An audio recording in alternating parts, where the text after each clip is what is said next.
Welcome, everyone, to the C-Suite Sales and Marketing Perspectives podcast. I'm Steve McDonald, your host. And today, we not only have, I think, one of the most important conversations in the world of B2B and our go-to-market strategies, but we've got a real expert on with Asmita Singh.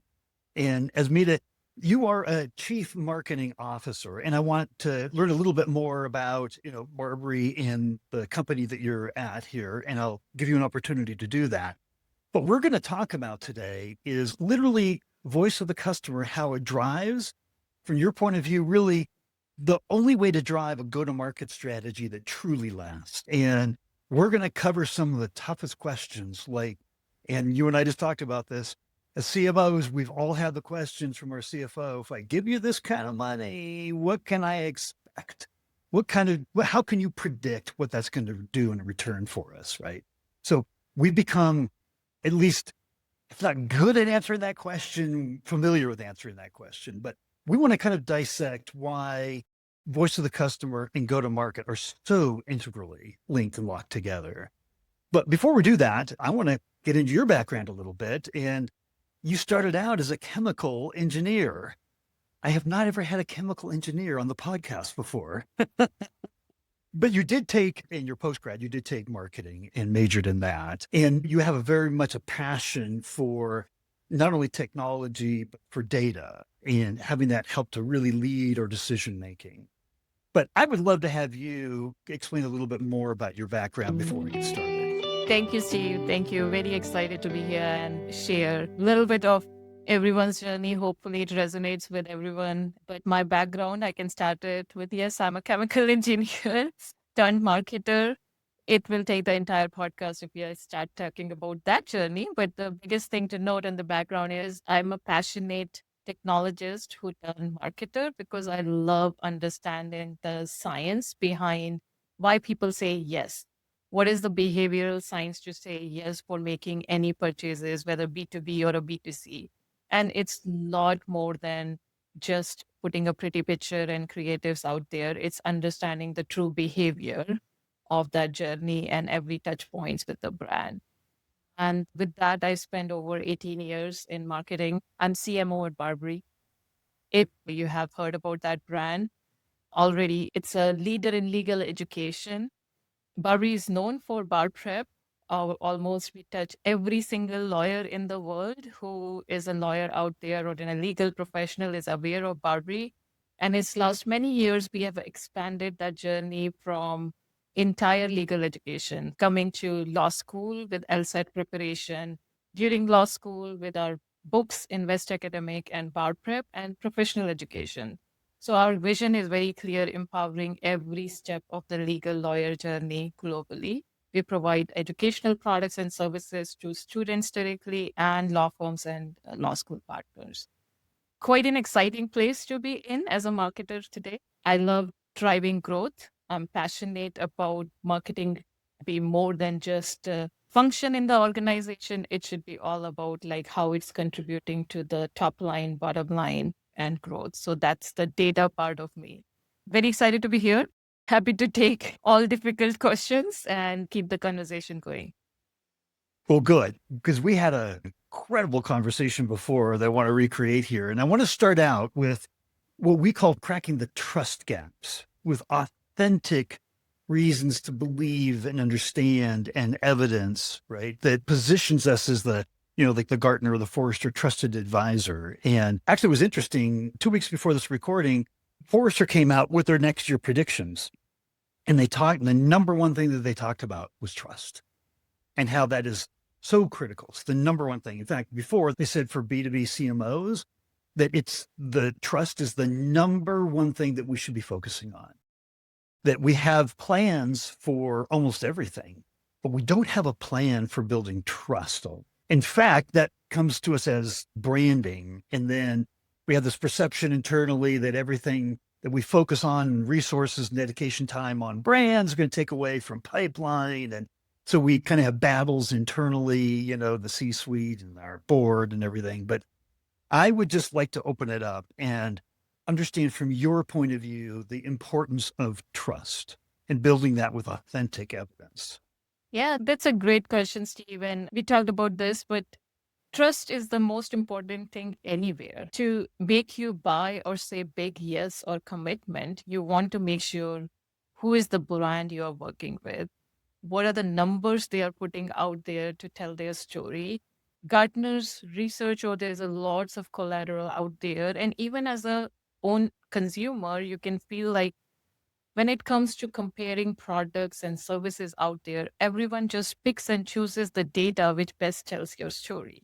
So, yes, trust becomes a big part to make sure your value proposition of the product is clear and the data you're using to explain that value proposition is trusted. You cannot just pick a boldest and the biggest number because it looks great on case study to tell, like, hey, this is why you should work with this business. You have to make sure there is a credibility in the numbers you're putting out there.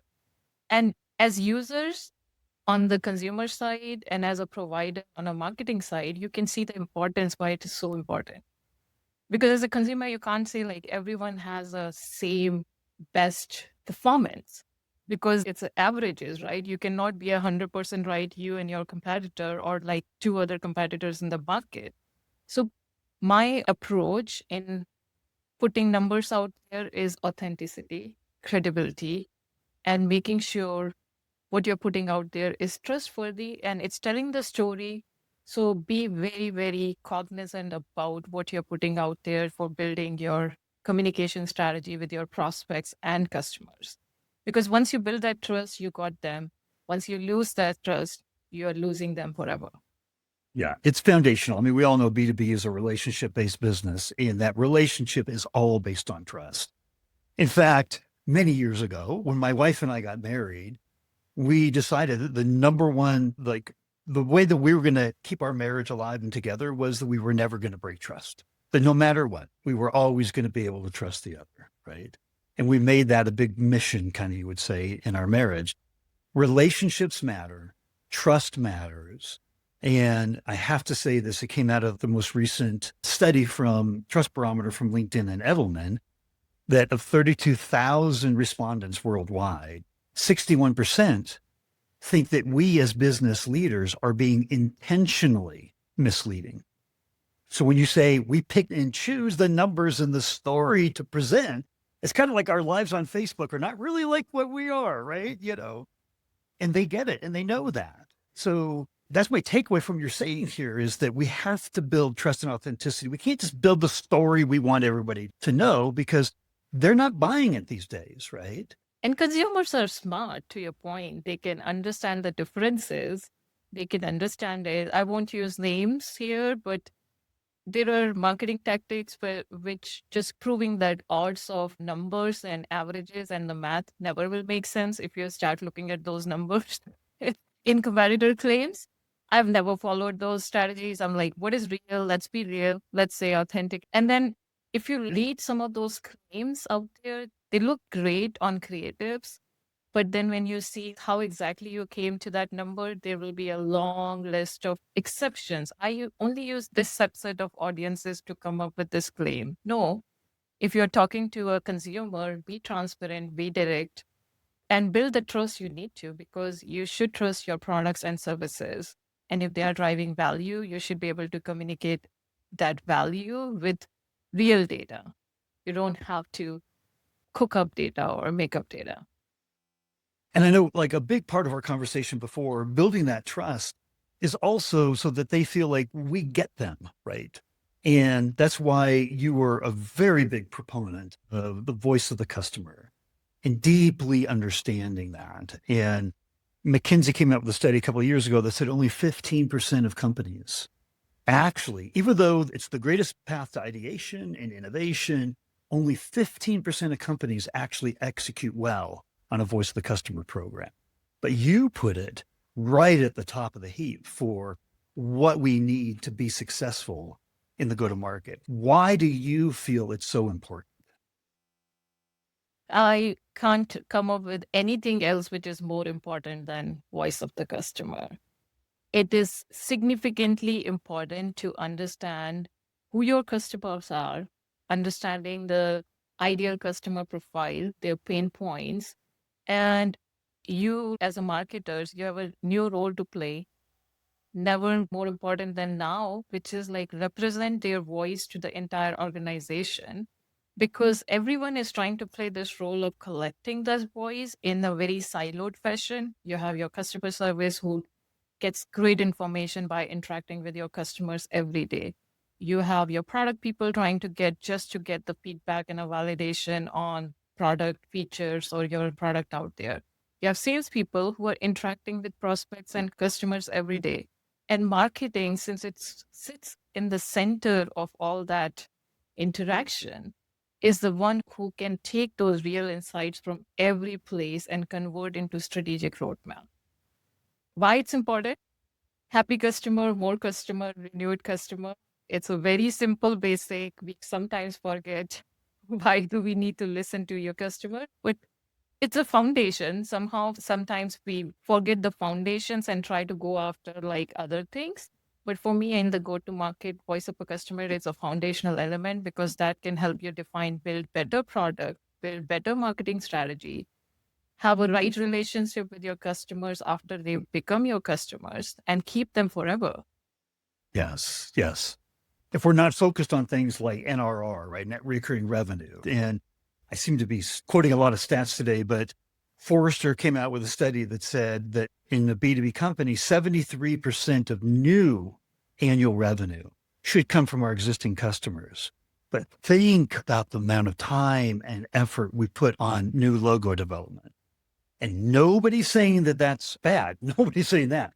But the lack of effort that we put on beyond customer acquisition, but retention and expansion, right? And McKinsey actually did a study and they showed literally the same amount of effort. What's your return on customer retention versus your growth and return off of new logo development? And it was literally like this. I'm just trying to accentuate the important point because you answered the question first by how important voice of the customer is to customer retention. And I love that focus on there.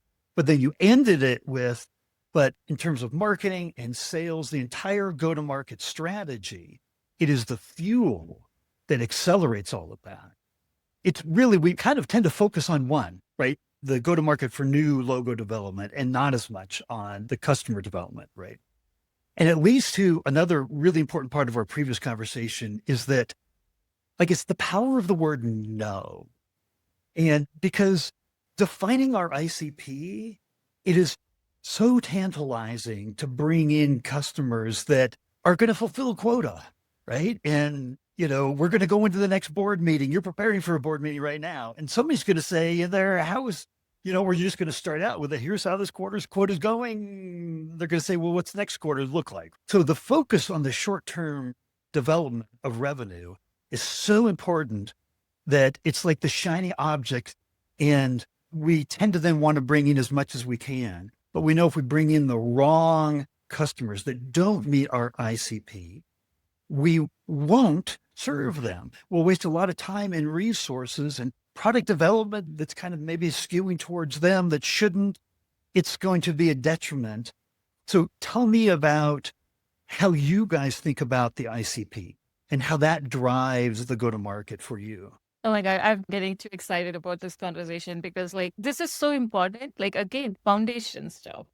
How many times, I'm pretty sure there must be a good stats out there, but every time people spend way little time to understand who your ideal customer is, and then they go too broad to hunt anyone and everyone, not just in marketing and sales, but it's also true in try to build product for everyone rather than focusing on who is your 80% audience, who is your power user, who is your ICP.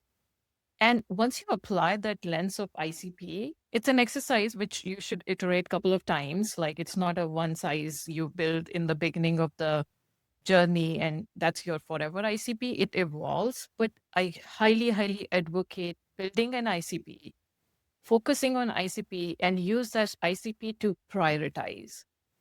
It kills so much of noise from your system and it gives you so much clarity on what product and features to focus on if you understand your ICP. It gives so much clarity in sales and marketing, which target opportunities should we go after. To your point, you can fill your quota by acquiring a worst customer in your portfolio, but then you have a recurring revenue issue if you're a subscription business, or you can focus on going too wide and you're having a CAC problem. You're getting customers, but your profitability is getting screwed because you did not realize that doesn't match your ICP. So understanding ICP should be core to any organization. Everyone in the organization should understand the ICP. And that should be an ongoing exercise.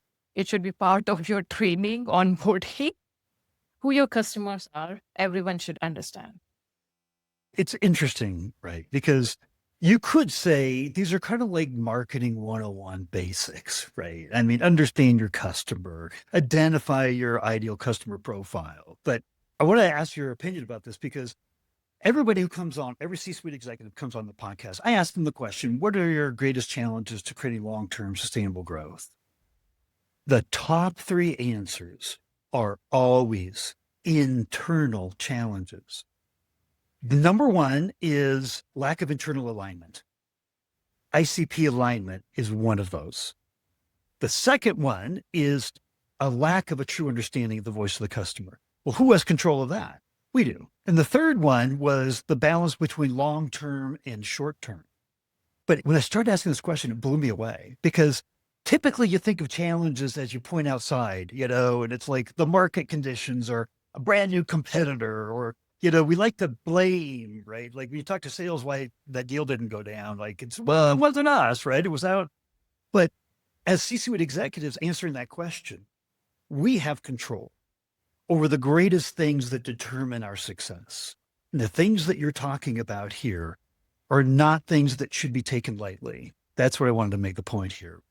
And so, like voice of the customer, you said there's nothing more important.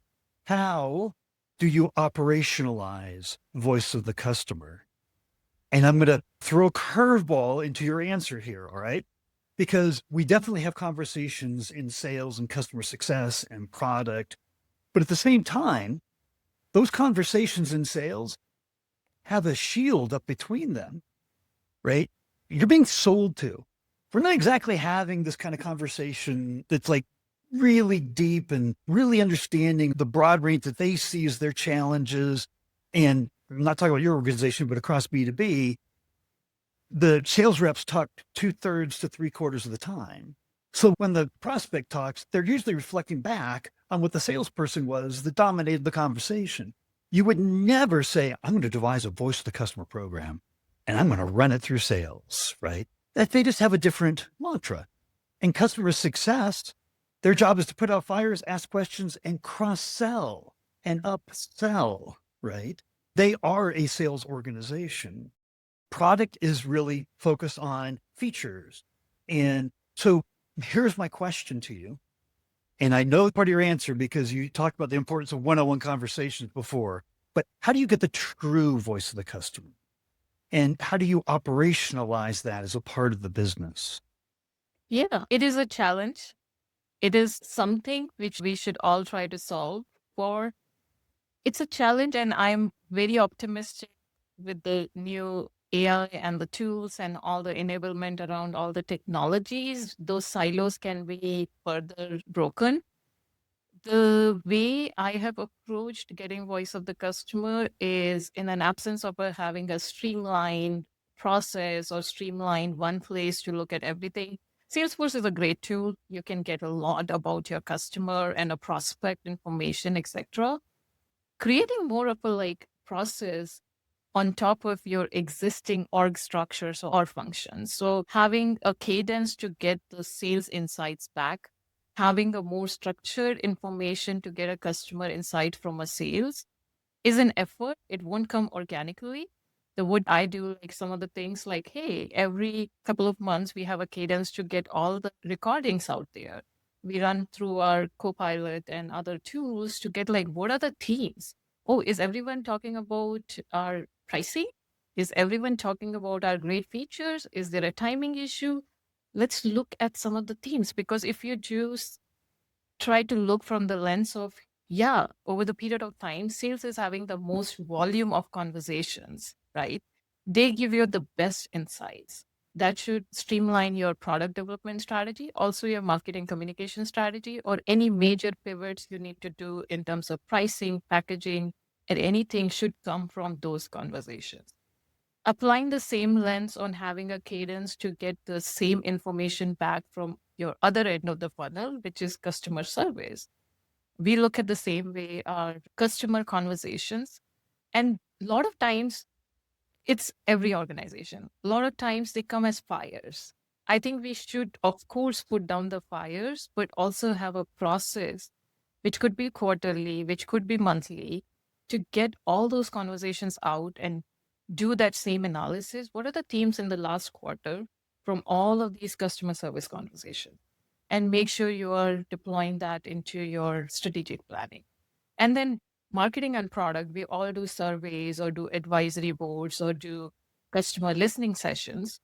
Take that big piece of data. You have to triangulate some of this to create strategies. But if you pick or choose or leave one, you're not doing the right service to the organization in building the right product or building the right longer term strategy. You have to do all of this. It's a commitment to make sure everyone is aware of what are all these conversations in the organization. How many advisory boards do you have? How many customer surveys do you do? How many NPS surveys do you do? Make this data available. Don't try to hoard the data with one department. Make this available, make this part of your strategic planning, make this part of your annual planning or a 5-year planning, but start from that perspective. I can only guess, but it sounds like you've kind of taken the mantle for taking all the silos of voice of the customer and bringing them together. Because sales isn't doing that. Product isn't doing that. It's why Gartner and Forrester and McKinsey and Deloitte said today's CMO for a B2B needs to be a chief customer officer as well. Because that role, we don't usually have a chief customer officer or a chief experience officer in a B2B company. I don't know why, quite frankly, because that is to your point, the most important thing, right? So how do we take all of this and answer that CFO question? Asmita, how does this make our go-to-market strategy and our revenue growth more predictable if we do this? Yeah, that's a conversation I love to have with our CFOs, any organizations I have worked in past. How it helps to, like, every CFO or your board, they want to hear your revenue predictability with confidence. If you build your strategic roadmap bottoms up, which is driven on data, revenue predictability becomes a part of your process rather than just putting some guesswork. So I adopt this methodology in my workings all the time, which is like, let's try to build up revenue bottoms up. Let's try to understand your quarterly last year's trend. So you are looking not just like a window of highs or lows, you are looking at more of a trend over the period of time. Build a model with your finance, which they agree upon, like these are the right levers. And that helps you refine your revenue predictability. That helps you define your building your growth targets. Yes, we all want to like have a top down approach, but I always also think the validity of taking bottoms up approach, they should all meet. I think sometimes bottom ups approach have their own limitation. It won't tell you the opportunity out there. So you have to challenge some of your assumptions, not just looking historic. You have to look at, oh, market suddenly got changed. Maybe last year only grew this product 6% because there is this new emerging audiences, or we have made major update on the product. So you can't just use historic data. You have to take inputs of your external changes as well. But your revenue prediction model should use levers in building that predictability, and also have a method of way of like defining that constantly or periodically. So that's the approach which makes marketers look more credible when they are having these conversations with CFO. And once you start delivering on those models, that credibility starts growing. And also like, yeah, I get it, what you're doing. I know what you need this paid media money for, because you actually have a model to show your growth or the alignment of that money to driving at whether lead volume or qualified lead volume, but you know how to track this end-to-end funnel. Makes the conversation easier with your CFO and the board. So there was part of our last conversation that you talked about marketing's role and helping to re-engage stalled deals in the process, right? Like if we really want to get credit for being a significant part of the revenue engine of a company, we're going to bring leads in, but we're going to help leads that get stalled, right? Or deals, opportunities in Salesforce.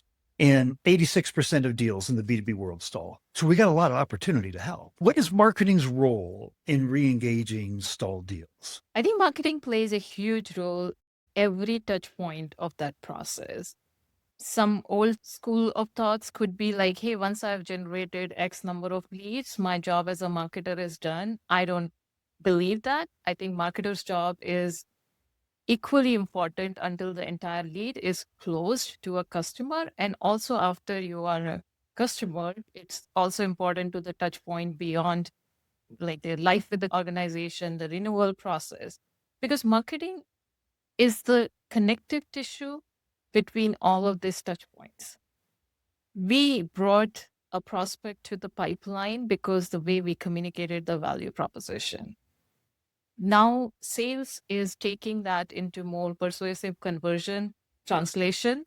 But marketing at that time, when you're having sales conversations, should provide validating data, validating case studies as an additional touch point. It should not be like now it's with sales, marketing will step back. No, when sales is talking about, hey, one of my product can help you show an ROI improvement within your organization, within an hour, marketing should send a case study to that person's inbox, which is validating what they just spoke to the salesperson. So it's like multi-touch connections, but we are not going into like two different topics. It's building upon how sales is approaching a conversation, marketing become an assistive engagement or re-engagement. I find that very, very valuable in keep progressing your QLs to final close one, and also to have some kind of understanding with closed lost as well. Not to throw any salespeople under the bus, but if you look at like data, why salespeople will say they won a deal because they're great salespeople, why you lose the deal because your pricing is too high or your product is not the fit. But marketing can play a role to get a deeper understanding on closed lost. And that's where you can send a closed loss survey or closed loss engagement strategies. And often when you have that kind of engagement, you can revive that prospect. I've got one last question for you because we've talked about so much here, and our poor human brains can remember about 2 or 3 things max at a time. If there was one thing that you wanted your C-suite peer community that's taking this in, or VPs of sales or marketing, what is it that you would want people to take away? The most important thing to take away from our conversation today? It's the same three things which you talked about, the challenges with C-suite. I would say like the number one thing every C-suite or peer community should focus on is having a strategy to connect customer voices in a more meaningful way across organization and use that as a tool to devise your growth strategy and make that information available across function, across organization. Make that your organization goal. Like everyone should understand who your ICP is, what are your customers saying, and build those connection points. But most importantly, your roadmap should be driven based on what your customers are looking for. So in other words, truly be customer first, truly be customer obsessed, and not just say it. Not just on paper say I'm customer first, truly become that steward. And especially for marketers, you all have a great opportunity to become that center of the conversation because you cross all functions, all businesses. No one else can do that connection better than the marketers. I think that is a fantastic note to end on. And here's one thing I know. People are going to have questions. And would it be appropriate if I gave out a link to your LinkedIn profile that people could reach out to you with questions? Absolutely. I would love to participate in any brainstorming conversation, all like just to educate myself. I'm a lifelong learner, as you call it. So if you have things to share with me on LinkedIn, please do. Or if you would just want to connect with me on LinkedIn, happy to. Well, I have to say the mission of this podcast is to come from a C-suite perspective because as C-suiters, we not only have perspective on like our functional role over marketing or sales, right? But we have to look at how do we grow the organization overall, right? We take on new responsibilities for the growth of the organization, accountability to the board at the C-suite level. And if we can have C-suiters come onto the podcast and share from their perspectives, their insights, their experiences, their recommendations on how we do that, then I call that the rising tide that lifts all boats. And you were an amazing part of that rising tide today. I just wanted to say thank you. Thank you. It's my pleasure to be here and really excited to come into this podcast. Such an important topic. And you made the conversation interesting by sharing a lot of great data points as well, industry insights. So I truly enjoyed the conversation.